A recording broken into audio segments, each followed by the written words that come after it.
The overall goal of the following experiment is to monitor chromatin protein dynamics in embryonic stem cells.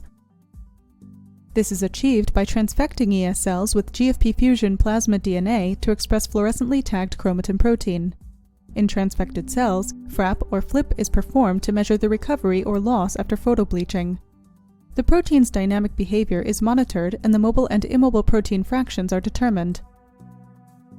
Results are obtained that show differences in chromatin protein dynamics based on FRAP and FLIP assays.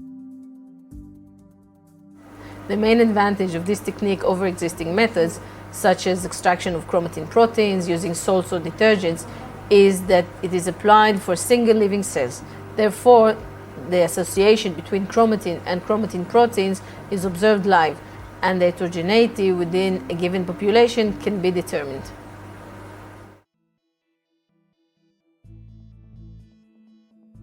Begin by plating mouse embryonic fibroblasts or MEF cells.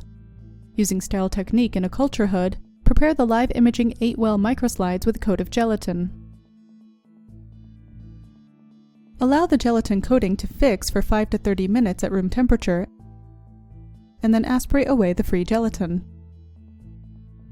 Now, seed each coated well with 22,000 MEF cells in DMEM media supplemented with fetal bovine serum. Allow cells to grow in a tissue culture incubator. After 6 hours, aspirate away the DMEM media. Now, seed each MEF-coated well with 15,000 R1 embryonic stem cells in supplemented ES media. Allow the cells to become 50% confluent by incubating overnight in the tissue culture incubator.